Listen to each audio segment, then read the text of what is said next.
امام بخاری ترجمة الباب دی په دې خبره کې چې کم یو خصلت د اسلام ډیر غوره دی، ډیر غوره کم یو دی، غوره خو ټول دي خصلتونه د اسلام، خو پر ټولو غورو کې ډیره غوره کم یو دی. نو بابون منون دی، دا خبر د مبتدا محذوف دی، هذا بابون، دا باب دی. ثابت په تشریح د دې خبره کې چې ای الاسلامی افضلو، کم یو خصلت د خصالو د اسلام نه ډیر غوره دی.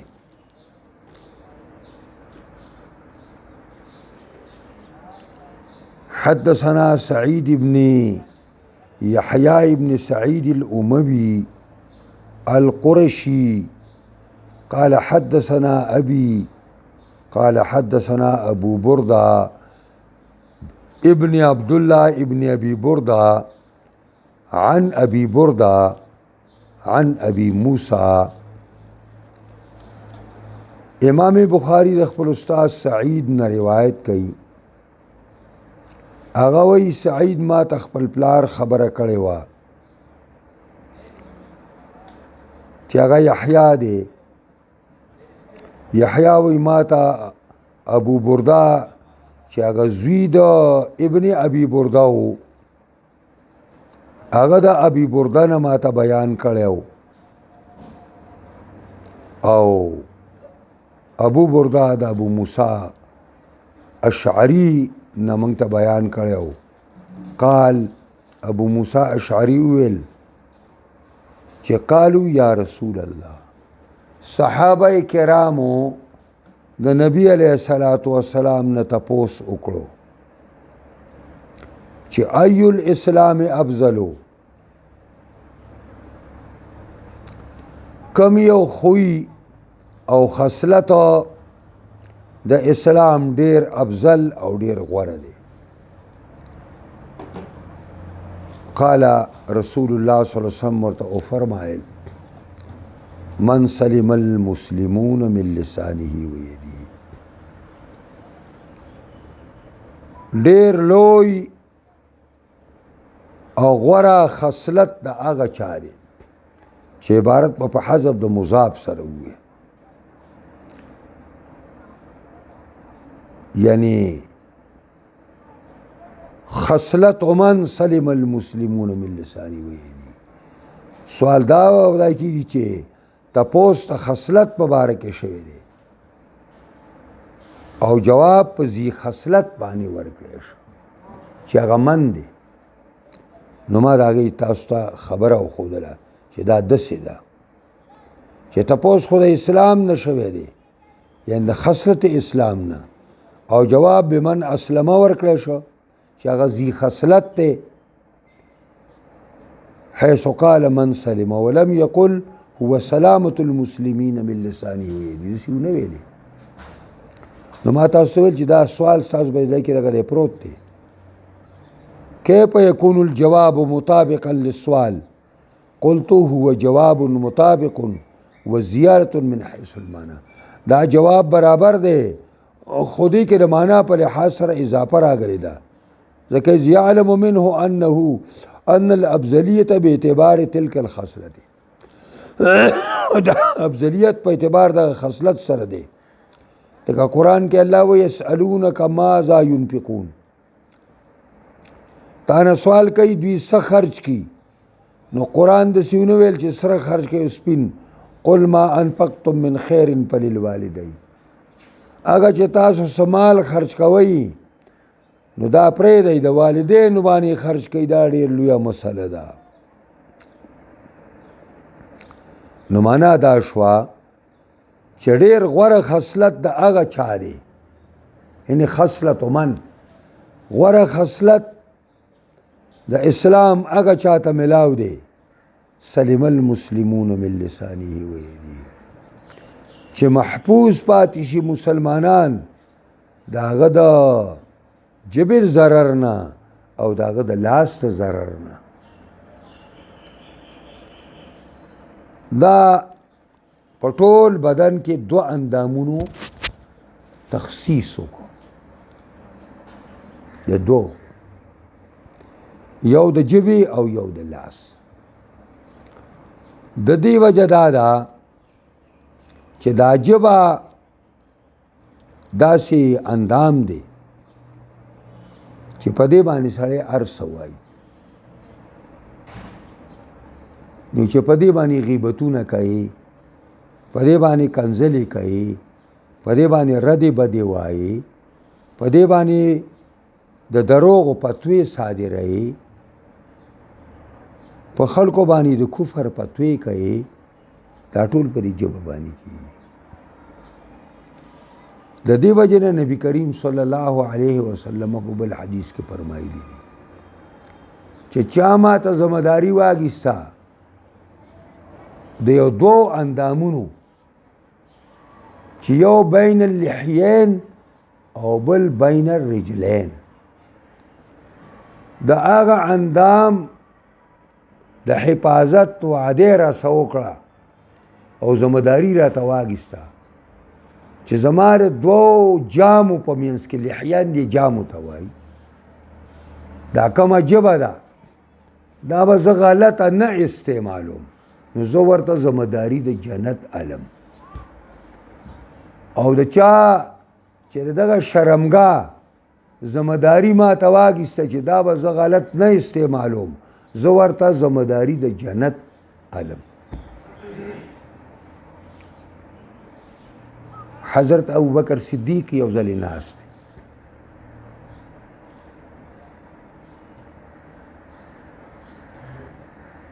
دا ژبه رایستلې ده او تاوی داسې څوک پرې راغلی چې ای د پیغمبر خلیفه دا څه کې، هغه پرېږده اوردني الموارد، دا ژبه مې د هلاکت کندو ته راکاږي، غلطې خبرې را باندې کوي چې خط به کړم، قهر شوی ورته. او په یو موقع کې نبی کریم صلی الله علیه وسلم وفرمایل چې دا خلق هلاک او تباه کړو لو د جبو لو، یو خود لور لو دی کنه او د ماشین لو دی، او یو د جبې لو دی، د جبې. نو د جبې لو څه دی؟ د خلکو عزتونه پرې کوي، د خلکو عزتونه خرابوي، د خلکو عزتونه لو کوي. نو صحابه وویل یا رسول الله مونږ به د ژبې په خبرو باندې اوم نیولی کېږو. نبی علیہ السلام ویل خلق هم د دې وجې نه هلاک دی، ته لا دا تپوس کوې، خلکو هلاک د ژبې د وجې نه دی. د دې وجې نه د خپله ژبه به ډېره کنټرول ساتئ، په دې خپله ژبه باندې به ډېر چک ساتئ، دا به داسې ازادوئ نه چې هره خبره ټتئ او بس لګئ. او د لاس تخصیص زکو او کو چې عام طور سره کارونه په لاس باندې کیږي، عام طور سره کارونه په لاس باندې کیږي، که څوک وهي نو په لاس باندې به وهي، که څوک وجني نو په لاس باندې به وجني، که چا سره ښه کې هم په لاس باندې کې او که چا سره بد کې هم په لاس باندې به کې. دا لاس ته تقریبا اکثر اعمال په د باندې صادریږي، ذکر دې لاس تخصیص وشو. نو پیغمبر خدا و فرمایل چې من سلم المسلمون، بهترین خصلت اسلام دا هغه انسان دی چې بچ پاتې شي مسلمانان د هغه ضرر د ژبې نه او د هغه ضرر د لاس نه. باب اطعام الطعام من الاسلام. امام بخاری مخکې باب امور الایمان ټکی ایښی او مغه خپل خبره پکې زوتای او خپل چوټاکې پکې وړکای. چوټاکې خو پیژنې کنه جنن دي ته چې تل کمی دانی وېسه نو هغه ته لږ چوټاکې وي نو خپل چوټاکې پکې وړکای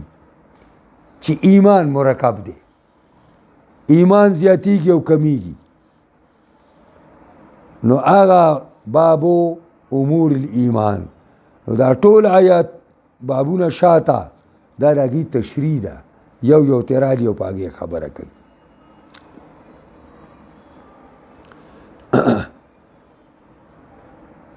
باب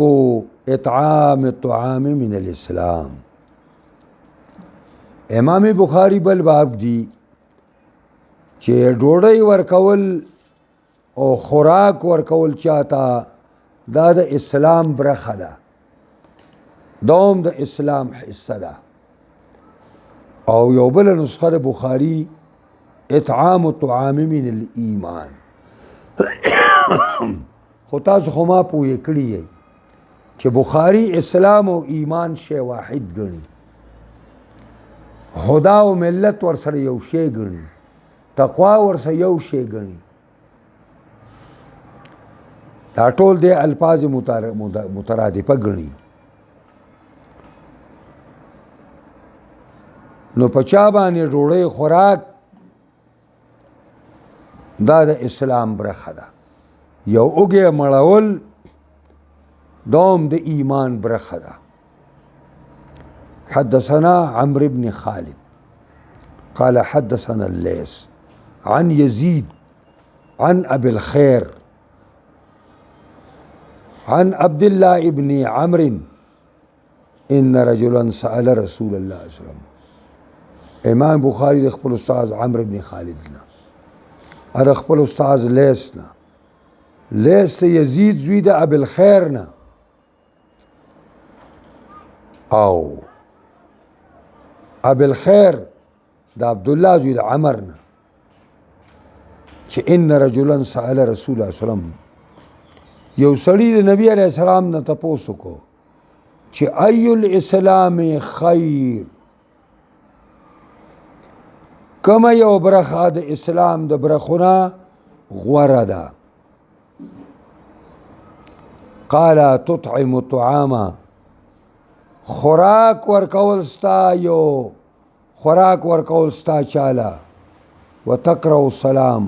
او سلام رسل ستا على من عرفته ومن لم تعرف، پاگا چا باندې چې تی پیجنی او پاگا چا چې تی نه پیجنی. دا یو سوال دی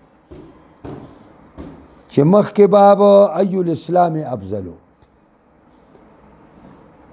او په دې باب کې دا خبر رااله په حدیث کې چې ای الاسلام خیر، د اسلام کومه برخه ډېره غوره ده. نو فضل او خیر خو تقریبا یو معنا ده، نو دا یو قسم له تکرار راځي. نو د هغې جواب دی محدثینو کړی دی چې تکرار نشته. افضل او په خیر کې فرق دی. تبذیل په کیمیاتو کې راځي، په شمیرونو کې، او خیر په کیفیاتو کې راځي. نو یو کې غورواله نه غورواله کم من دی او په بل کې غورواله نه غورواله دا چې کوم دی کیفن دی. او د اسلام کوم یو خوی ډېر غوره دی؟ قال تطعم الطعام، هغه دا ان تطعم الطعام چې ته خوراک ورکي.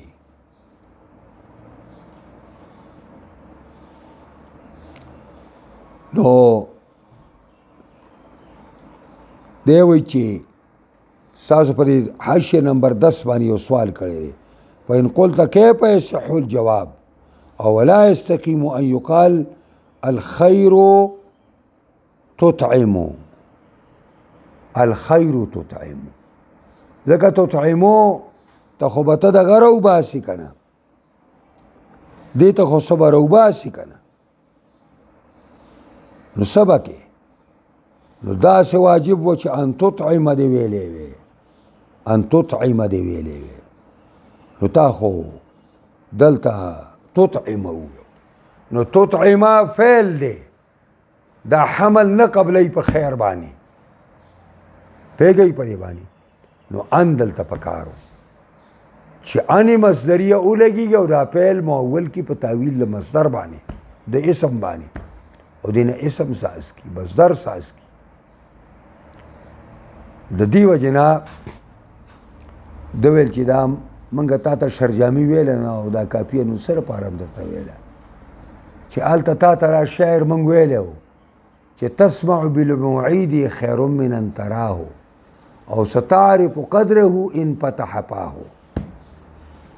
دا درته موږ نه ویلي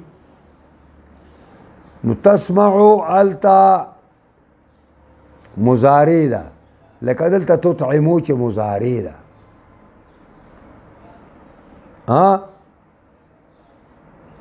دغسې تسمعو دی نو هلته هم دا سوال دی چې تسمعو پیل دی څنګه مبتدا واقع شوه نو جواب دا راغی چې بھائی دا تسمعو مؤول دی په تاویل د سماع باندې او ته دا خو په ان باندې کېږي نو دلته ان مقدر دی نو سماعک بالمعید سماعک او رول ستا په معید باندې چې ته اوري چې معید داسې دی او داسې دی او داسې دی خیر من ان تراه دا دی نه غوره چې ته د هغه دا شکل وینې دګر هغه شکل ډېر بد و خو خبرې به یې خوږې کولې نو سماعک بالمعید نه قبلې نه دی دا او وتقرأ السلام دا چې ته په خلکو باندې سلامونه وایې سلامونه پې اچې حدیث کې راځي چې تاسو به کامل کارکوونکي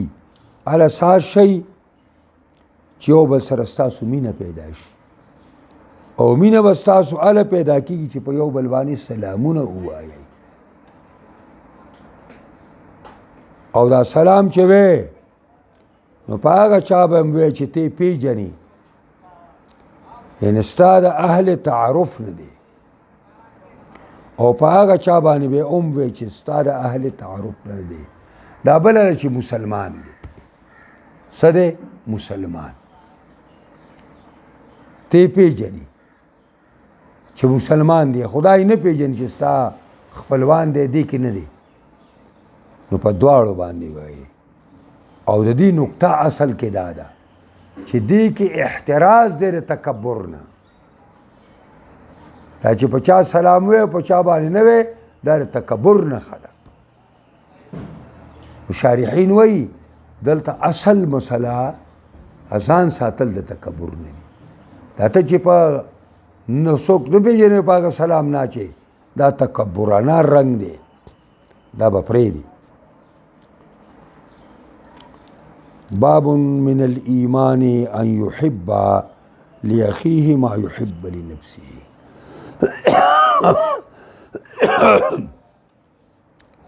امام بخاری باب دی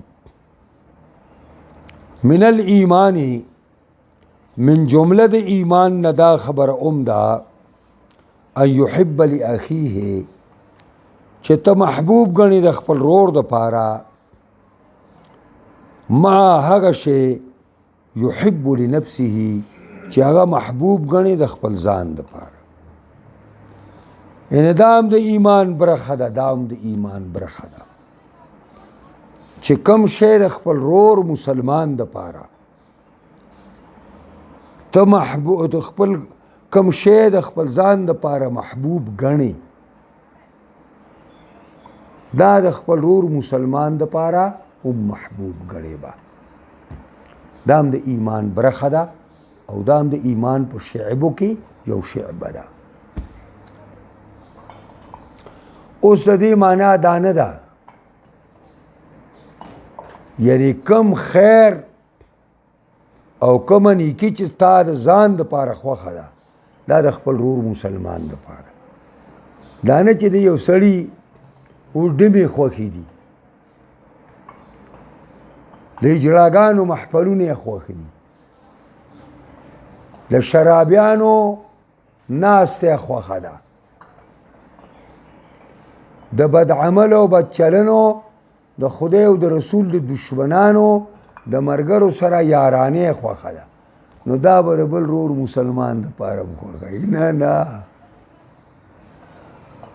په یو روایت کې راغلی دي ان یحب لاخیه دا د ایمان برخه ده چې ان یحب لاخیه من الخیر دا د خیر لفظ په یو حدیث په دې روایت کې لفظ کې من الخیر ټکی راغلی ځان له چې کوم خیر خوښوي او د دې دا معنی هم نه ده چې کوم خیر د ځان دپاره خوښې نو د ورور مسلمان دپاره عین یې هغه نو خو تا ځان له خوښ کړی ګله بیا څنګه خوښې لکه یو ځای کې ځان دپاره ښځه کوي او ضرور مسلمان دپاره به د هغې نظیر او مثل بل ځای کې خوښې دا نه چې عین یا به خوښې هغه خو ستا ده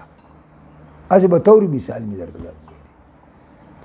نو دې وجې نه محدثین ورسره شارحین لیکي چې ذاتا نه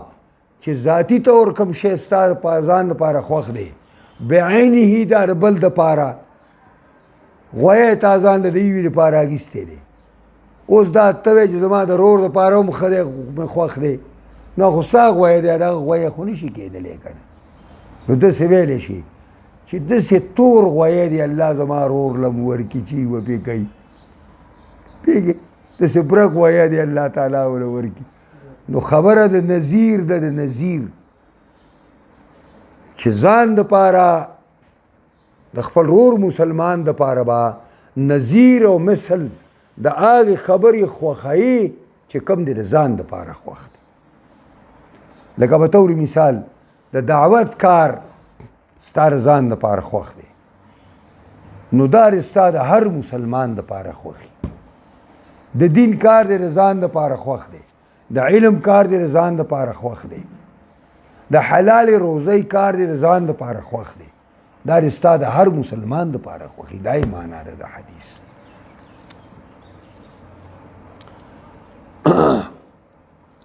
او دا من الایمان دلته مخکې کو نورو ځایونو کې داسې دي چې اطعام الطعام من الاسلام او دلته وایي من الایمان ان یحب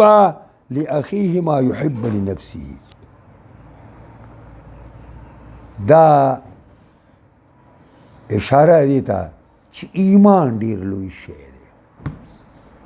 ایمان ډیر لویه رتبه ده او ډیر لویه منزله ده دا هغې ته اشاره ده او دا ان یحب دا منصوب ځکه ویم چې دا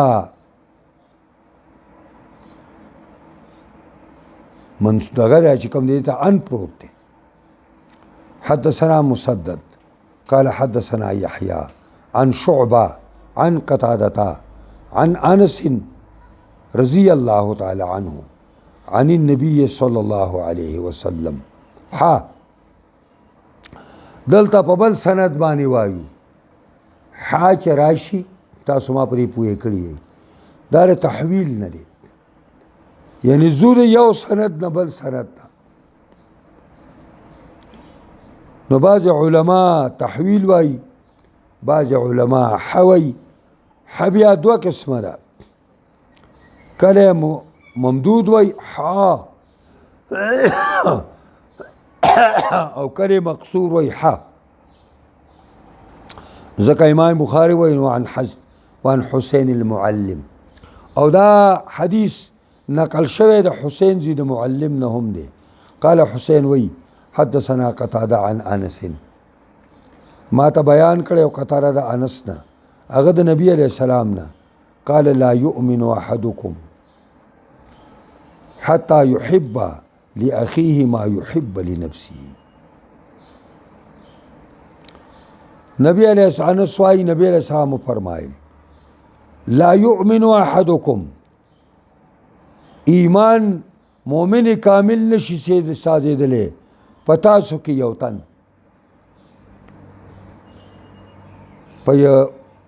پر روایت کے دام راگلے دے قال لا يؤمن احد صرف احد ٹکے او دام راگلے چی لا يؤمن عبد مطلب دا ټولو یو دی او مراد دلتا دا نپی دا ذات ندا نپی دا کمال دا یعنی کامل مومن پتاسو کی یو تن نشی سازی دلے پتاسو کی او دا دی دویم ترجمہ لا یؤمن احد یو تن مسلمان نشی کامل سازی دے لا یؤمن عبد یو بندے خدا دا مومن کامل نشی سازی دے حتی یحب دا حتی جارہ دا او تاسو په دې شرب تعمیل کې ذکر چې حروف جر دا دواخلو د اسماء نه دي دا په اسماء داخليږي په افعال نه داخليږي او دلته حتی جاره په يحب داخله شوی ده پیږي پرې باندې نو دیتا د حتی تا شاته ان پروتي ان ناسبه چې هغه دغه فعل ورته اسم کوي او خبره درسته کوي دا ایمانات نو په دې وجه باندې چې د حتی نه رستو ان پروتو نو یحب مضارع ده او مضارع چې د عواملو جارو د عواملو ناسبو او جازمو نه خالی نو مرفوعی او دلته ته په نسب وي حتى يحب حتى ان يحب دا ایمانات حتی چې ته محبوب وګڼي لاخیه د خپل رور د پاره ما نظیر د هغه شي نظیر او مثل د هغه شي يحب لنفسه چې ځان د پاره خوښ کړي د خیر نه باب حب الرسول من الایمان امام بخاری رحمت الله علیه باب دی چې د پیغمبر صلی الله علیه وسلم سره مینا کول دا د ایمان جز دی دا د ایمان جز دی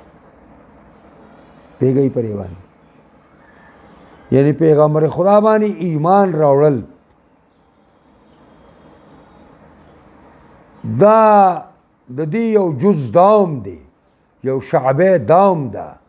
چې نبی علیہ السلام بتا تر ځان نه ګرانی بال بچ خو پرېدا خپل خپلوان خو پرېدا دنیا او دنیا معلوماتا خو پرېدا خو ځان نه بدرته خوږي الا به یو سړی مؤمن کاملی الا به یو سړی مؤمن کاملی چې نبی علیہ السلام به ورته ځان نه ګرانی دی وجنا صحابه ته پیغمبر خدا ځان ګران دا احد کې چې کوم وو کسان انصاری مدینه سو وکړه دا عملا او خود چې مونږ ته پیغمبر د ځان ګران دي چې کفار په پیغمبر خدا حمله ورشي او پیغمبر خدا وی سوق به معنا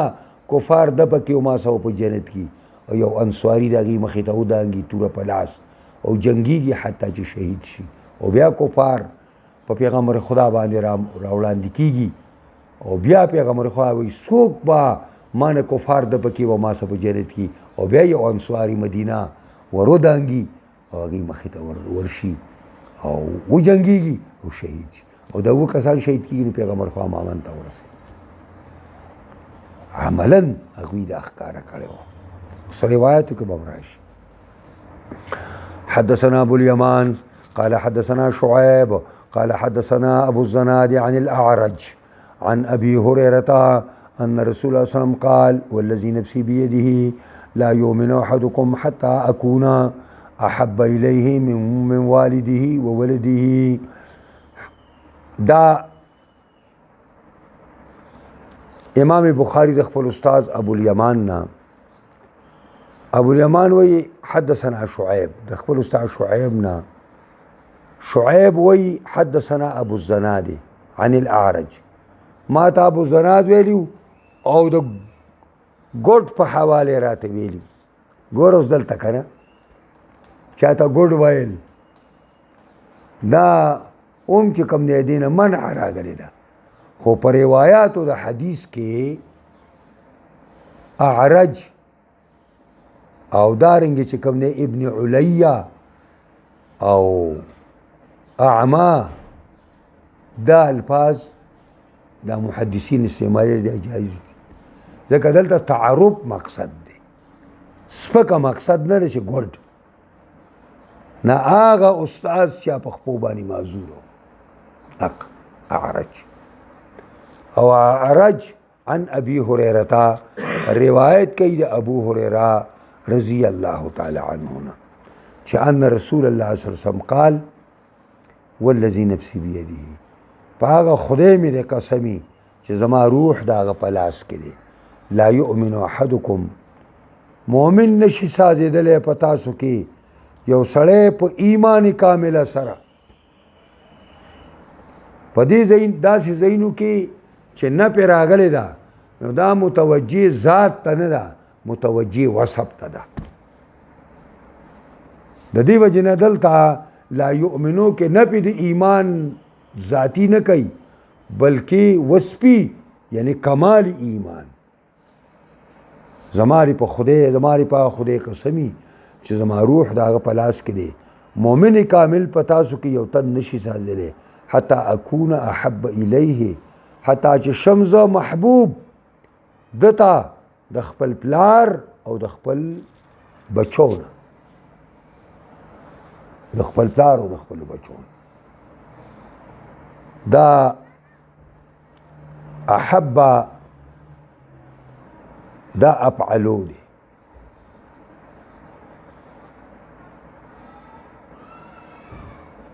ډیر محبوب نشه او احب دلتا په وزن د افعلو دی او افعلو په وزن د مفعول باندې دی نو احب په معنا د محبوب باندې دی حتی اکون احب الی حتی چې زم شم محبوب ترین الیه دی انسان ته د خپل بابا جینا او د خپل پیداوار بچونه د دې وجه اصل کې دا ده چې پلار او بچی دا سړی ته ډېر ګرانی او کله کله ورته ځان نه ګرانی کله کله ځان سړی ته د خپل بچی د ځان هم ګرانی او کله کله بچو ته پلار د ځان نم ګرانی ځکه تخصیص ته والد شو او تخصیص ته والدی داغه وشو د بچو وشو اوس دا چې والد او شو نو د والدې څنګه مسله ده چې زه ورته د خپل مور نوم ګران شوی نیم نو دا والد په معنا د اصل باندې دی چې د خپل اصولو نو ورته زه ګران شوی نیم نو اصولو کې پلار هم دی او مور هم ده یعنی چې څو پورې ورته زه محبوب شوی د مور او پلار نه یم او د دې اولاد نه به موږ فروع والو. نو د بچو نه د هلکانو د جینکو ولد عام دی، هلک ته مو وي جینۍ ته مو وي. د بچو نه او د بچو د بچو نه او د بچو د بچو نه نن وڅونه هم ورته زه محبوب شم. آی پورې مؤمن در کې څوک نشي سازېدی.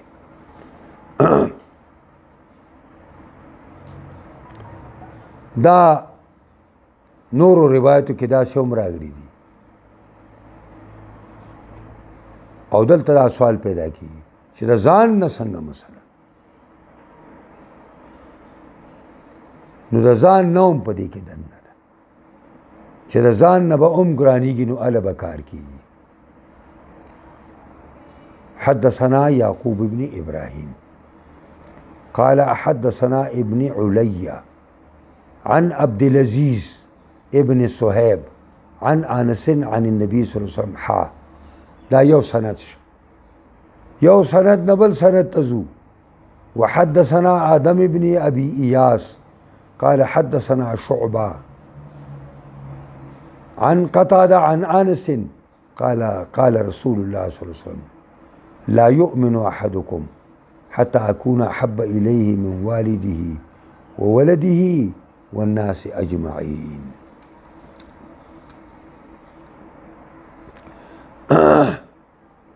وای چې یو تن په تاسو کې یا یو تن مسلمان کامل نشي سازېدلی حتی چې شمز محبوب ترین د تر د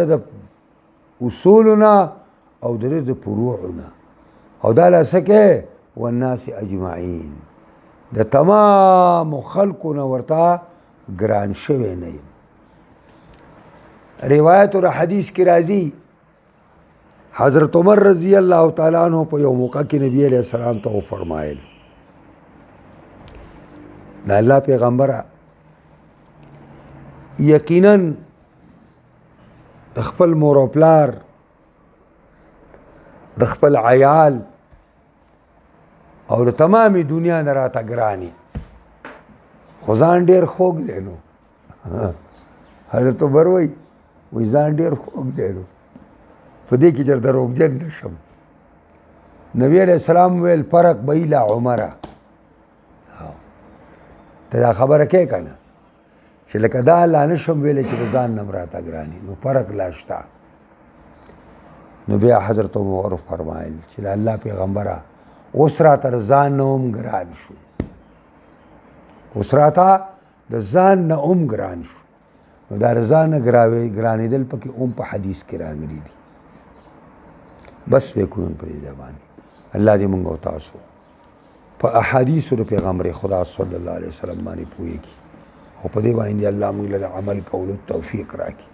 الله زموږ ټول ناراضي شي، خاتمه زموږ ټولو په ایمان کې ګناهونه معاف کړي، جامعه تعلیم اسلام مدني آباده کړي. یا الله زموږ ټولو په حالت رحم وکړي، یا الله زموږ پر ملک رحم وکړي، پر عوامو رحم وکړي. خدای دلته د خپل رحمت نظام راولي، د قرآن نظام راولي. خدای د شر او د فساد د نظام نه، د سودي نظام نه، د دې سودي قرضونو نه الله موږ او زموږ د عمل خلاص کړي، زموږ را مشران او کشران خلاص کړي. یا الله زموږ مسلمانان نو کې دا جذبه جهاد موجوده کړي. خدای کفار ډېر زړور شوي دي، دا ډاکټر عافیه دپاره دعا وکړئ چې الله رب العزت یې د غیبونه رازاده کړي. یا الله په خپل غیبي امداد باندې رازاده کړي. یا الله کما نوجوانان زنانه او نارینه چې په مکه معظمه کې خدای د کفارو په جیلونو کې پراته وو، خدای د حضرت محمد مصطفی صلی الله علیه وسلم په ذریعه باندې او د جهاد په ذریعه باندې الله هغې له تا نجات ورکړه. خدای دقسې چې څومره د کفارو په جیلونو کې او خاص کر د امریکې غدارې او ظالمې په جیلونو کې زمونږ څومره رونه مسلمانان او خویندې مسلمانانې او خاص کر ډاکټر عافیه چې هیڅ جرم نشته او تش په دې وجه چې مسلمانان دي او تش په دې وجه چې په اسلام مین دي هغوی ته دا عذابونه ورکړی کېږي. الله امریکا دړې وړې کې د روس په شانې دړې وړې کې الله 250 ټوکړې کې او خدای نیست او نابودي کې او زمونږ دا خویندې وروڼه او مسلمانان ته ټول آزاد کې. خدای که دا ډېر طاقتور دي نو ستا طاقت ته د ماشي د وزر په پړک باندې هم نه دي. ته په دې کې خپل طاقت استعمال کا او خپل قوت استعمال کا. الله ستانه موږ ستا د اسماء الحسنا او د اسم اعظم په ذریعه باندې سوال کوو چې دا ټول قیدیان د امریکې د جیلونو نه او دغه د جهنم نه راوباسي او دغه جهنم کې خدای دا خود به خود د امریکایان ورواچي. اللهم ربنا آتنا فی الدنیا حسنه وفي الآخرة حسنه